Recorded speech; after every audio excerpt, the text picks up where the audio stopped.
네, 이번 순서는 여러분의 종목에 대한 고민들 확 풀어드리는 시간입니다. 애종남 카운슬링으로 생방송 대박 90분 이어가 보겠습니다. 네, 지금 득표율이 나오고 있는데요. 잠깐 볼까요? 허준 대표님 60% 정도, 그리고 박진호 전문가님 40%. 뭐 일단은 치열합니다. 네, 허준 대표님 네, 약간 미소 띄셨네요. 만족하세요? 예, 뭐 저 정도만 해도 만족합니다. 네, 박진호 네, 전문가님요. 오늘 제가 좀 양호하게 나오는데요. 네, 겸손하신 모습인데 아니 뭐 항상 그렇잖아요. 네, 그러니까요. 알겠습니다. 자, 일단은 그러면 첫 번째 시청자분 만나보고요. 얘기 나눠보도록 하겠습니다. 네, 전화 받아볼게요. 안녕하세요. 네, 안녕하세요. 네, 안녕하세요.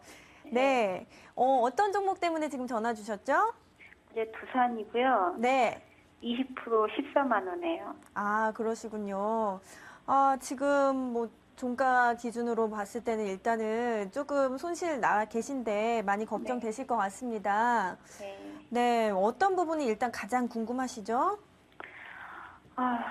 그냥 이거. 모든 게 다. 그쵸. 언제 오를지, 언제 팔아야 될지, 이거 갖고 있어도 될지, 이런 부분들 전반적으로 네. 궁금하신 건가요? 너무 많이 빠져가지고 네. 할 수가 없어서 네, 선조를 하긴 해야 되는데 어느 시점에서 선조를 해야 되는지 네. 네, 그게 좀 궁금하네요. 네, 알겠습니다. 저희 그러면 생방송 대박 90분의 꽃미나 전문가 중에 한 분이신 박진호 전문가님. 네. 네, 지금 한숨이 참 깊으세요. 시청자분 만나보면서 네.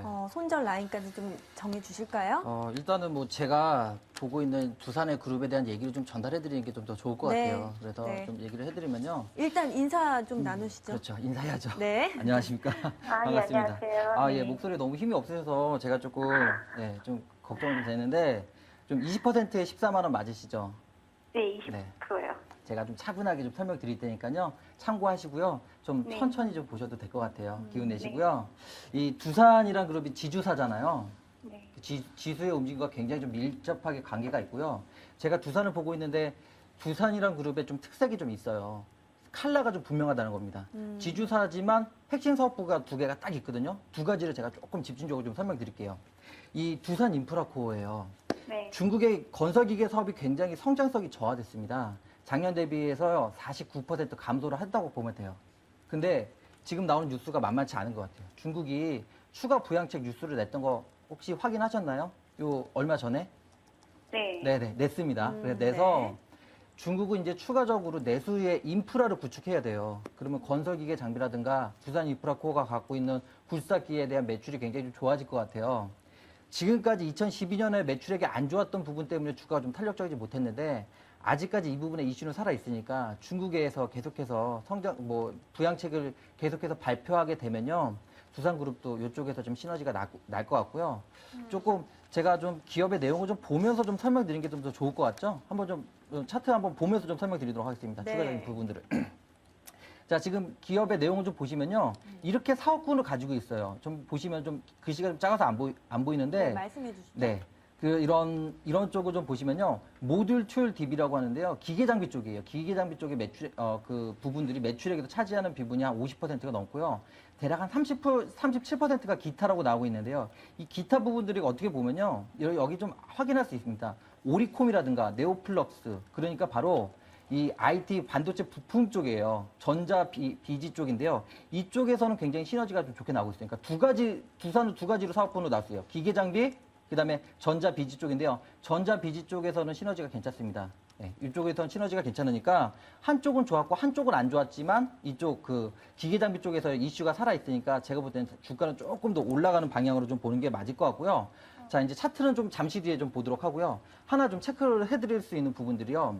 두산이 현금성이 굉장히 좋아진다는 부분이에요. 제가 좀 체크했던 부분들을 보니까 버거킹이라든가 인천공항 식자재 구매 사업을 매각했습니다. 그리고 KFC를 매각하면서 한 1,000억 정도의 현금이 생겼고 앞으로 KAI가 어떻게 될지 모르겠어요. 근데 그 뉴스가 좀 나오게 되면요. 네. 한 1,400억 정도의 현금 유입이 가능하다고 합니다. 지금 기업들이요. 조금 어려울 거라고요. 현금 자금을 유치하는 걸 굉장히 좀 많이 좀 포지션 좀 취하고 있거든요. 네. 그 부분에서 두산은 조금 앞서 나가고 있다고 좀 보시면 좀 될 것 같아요. 이 부분들이 반영되는 시점까지는 좀 기다리셔야 됐고요. 좀 천천히 가지만 14만 원에 20%가 그렇게 무리가 아니라고 좀 판단이 되기 때문에 제 전체적인 투자 의견은요, 두산에 대해서 보유 의견을 좀 드리도록 할게요. 네. 조금만 넓게 보시면요, 매수가 위로 충분히 올라올 수 있을 것 같고요. 그다음에 증권사들의 목표치도 보니까 17만 원까지는 17만 7천 원을 제시해 놓은 상황이더라고요. 그러니까 17만 7천 원까지는 아니더라도 제가 볼 때는요, 상방향으로 보시는 게 맞을 것 같습니다. 차트 보면서 추가적으로 좀 얘기해 드리도록 다행이네요. 할게요. 네. 다행입니다. 지금 보시는 일봉 차트인데요. 두산에 대한 일봉 차트예요. 요즘 최근에 시청자분께서 14만 원에 매수를 하셨는데 최근에 좀 낙폭이 좀 갑자기 크시니까 투자 심리가 굉장히 많이 낮아져 있는 그렇죠. 그런 부분인데요. 주봉으로 한번 봐볼게요. 이렇게 주봉, 장기 평선의 주봉으로 보면요. 핸드 차트 하나는 굉장히 안 좋았습니다. 그런데 지금 주가를 보면요. 상방향으로 다시 틀을 잡아야 되는 상황에서 주가가 조금 브레이크 잡는, 그러니까 바닥권의 신호가 다시 한번 좀 나왔다고 좀 보여지고 있습니다. 그러니까 바닥권에서 좀 팔지 마시고요. 지금 자리에서 제가 볼 때는 지수가 올라가는 흐름을 타서 상방향으로 가는 게 맞지 않을까 이렇게 좀 보고 있어요. 그래서 지금 제가 볼 때는 최근에 형성됐던 저가 부근을 손절선으로 잡으시면 좋을 것 같아요. 그래서 너무 깊게 보지 마시고 12만 원을 손절선으로 제시해 드릴게요. 12만 원 제가 지금 빨간 선으로 체크해 드리는데 이 부분을 손절선으로 잡으시면은 이 부분까지는 터치하지 않을 것 같거든요. 제가 볼 때는 지금 오늘의 흐름이 굉장히 좋았기 때문에 빠른 시간 안에 반등이 나올 거라고 좀 보고 있고요. 좀 반등이 나왔을 때 좀 넉넉한 포지션으로 본다고 하면요. 14만 원 충분히 넘어갈 것 같습니다. 증권사 목표치가 17만 7천 원을 좀 제시해 놓은 상황인데 그 부분까지 가려고 하면 조금 시간을 걸릴 것 같아요. 근데 제가 볼 때는요. 17만 원까지 잡으셔도 됩니다. 그러니까 네. 지금 포지션 너무 겁먹지 마시고 17만 원까지 보유 포지션 유지하시면서 비중 확대하지 마시고 차분하게 좀 넓게 보는 시안이 중요한 종목이라고 좀 보여지고 있습니다. 네, 시청자님. 네네. 기운이 많이 없으셨는데, 네, 일단은 박진호 전문가가 좀 약간은 자신 있게 그래도 앞으로 해볼 만하다 이렇게 얘기를 해주셨잖아요. 네. 네, 보유를 좀 하시면서 목표가 약간 높게 17만 원까지 제시를 해주셨는데 조금만 더 버텨보시는 건 어떨지 이렇게 생각이 듭니다. 네. 네. 알겠습니다. 네, 어느 정도 좀 힘내시고요.